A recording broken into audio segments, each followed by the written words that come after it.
And hello fellow Tanker Spaceman here with another episode of World of Tanks, and today I bring you guest replay from player with gamer tag Fire Samurai from NO Clan. Yes, from our Night Owls clan. Fire Samurai is just an amazing player, guys. What can I say?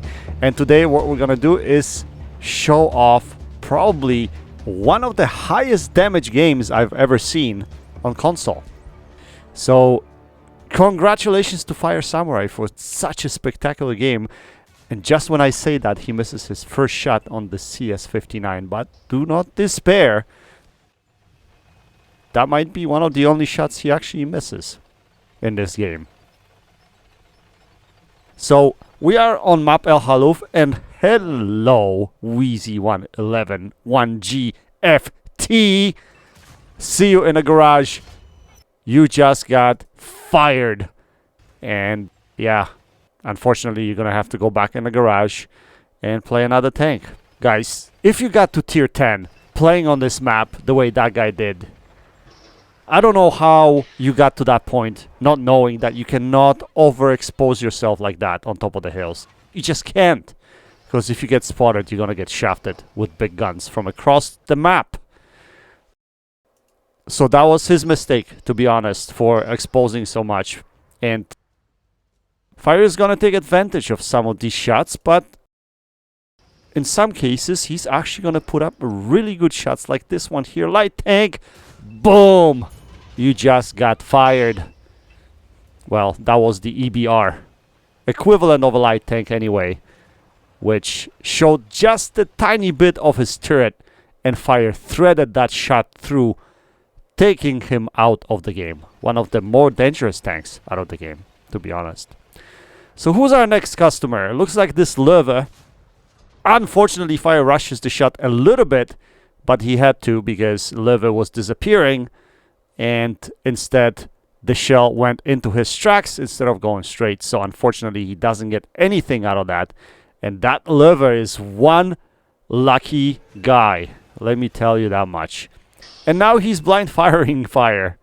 So Fire is going to back off over here because obviously he's getting blind fired by Löwe right there, as you can see.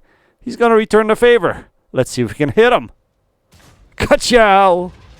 There we go. Hit him right back.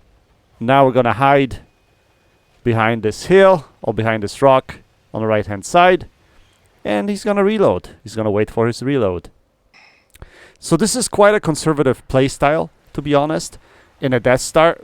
The way I play it, maybe I play it a little bit too aggressive because I usually like to go and brawl it out a little bit because Deathstar does have a little bit of armor. But before we continue, let's see the Conqueror getting smashed for over 1,000 damage right there.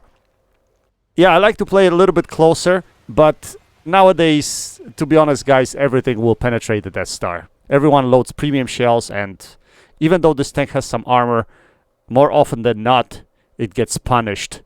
So maybe it is better to play it a little bit cautiously, just like Fire plays it right here.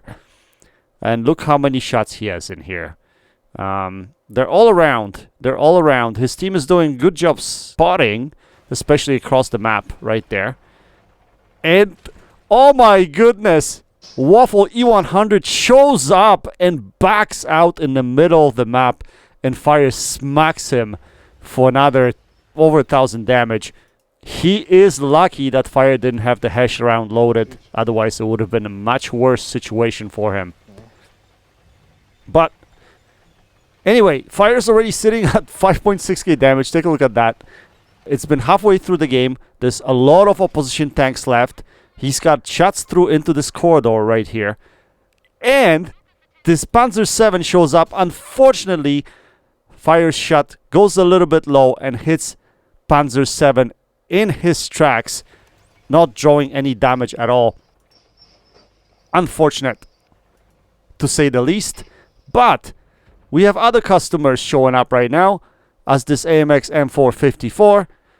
He's got his sight towards Fire, and you got smoked for 1400 HP. Luckily, you didn't get set on fire, and you don't have to go in the garage just yet. But Fire increased his damage number to to over 7k right now. Now, can he reload before this Panzer 7 backs out? Can he do that?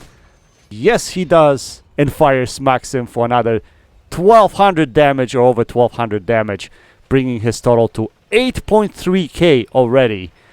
He gets hit right here by Artie, who finally gives a sign of life and tries to target fire.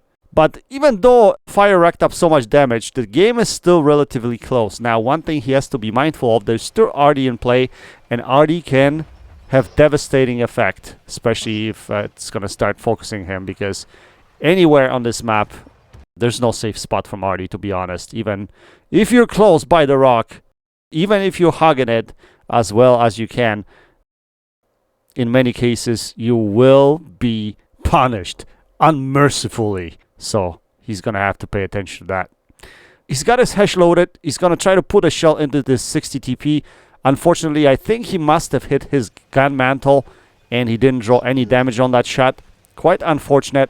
But now he's going to have to be mindful of the Artie. The AMX M4 pops out, puts a shell into fire, tracks him at the same time. But fire's going to be reloaded in a split second here. And he's going to wait patiently for the AMX to pop out again. He has loaded HE shell, which will guarantee that he will damage him. And since AMX had very little HP, he should be able to take him out. And he does. He threads the shot through. And he's going to go for another reload, while reloading with HESH shells right now. Now, I see fire carries quite a diverse loadout on his Deathstar, which is quite interesting. But I guess having some HESH shells and some HE shells as an option is always recommended, especially if you're firing into very tough armor like the 60 TP. Yeah, it's good to have either HESH shells or HE shells loaded if you can't see anything else to shoot at. Obviously, you want to draw some damage, so at least that is possible with either HE shell usage or HESH shell usage. Alright, looks like fire is going to reposition here again, yet again. So he's going to get himself into position that he was in earlier. This position seems to be quite good for TDs because it has some cover and you are able to shoot in different directions. So I think he was thinking over here that he might be able to catch some of these guys maybe escaping the B2 area, or maybe he was hoping that he could actually climb down here. Anyway, this Sharpshooter gets spotted and fire hits him and takes all of his HP. Oh my goodness, he burns down. You just have been fired. Poor Sharpshooter burns down entirely. All of his HP. Fire took all of his HP. And take a look at this. He's sitting currently at over 10,000 damage. And if he can get another shell of damage, he would be able to increase his damage number to 11k, hopefully. And that's a result that a lot of people dream of, especially in World War II mode. It's so hard to hit 10k, never mind 11k, guys. So if he actually manages to do that, and it seems like 60 TP is not paying attention to him, so he should be able to put this shell into his ass. And he does, bringing his total to 11,202 damage. Oh my goodness, quite incredible. I gotta tell you guys, I haven't seen a lot of games with that damage number on console. I might have seen a 12k game at one point, but I can't remember. It might have been a long time ago. Quite a fantastic accomplishment by Fire. Take a look at the post-game stats. He manages to put up 11,202 damage with 13 direct hits, 5 tanks destroyed. He finished with Mastery Ace Tanker, all kinds of ribbons and medals, including high caliber.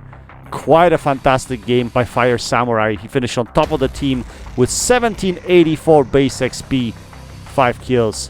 What can I say? Game of a lifetime.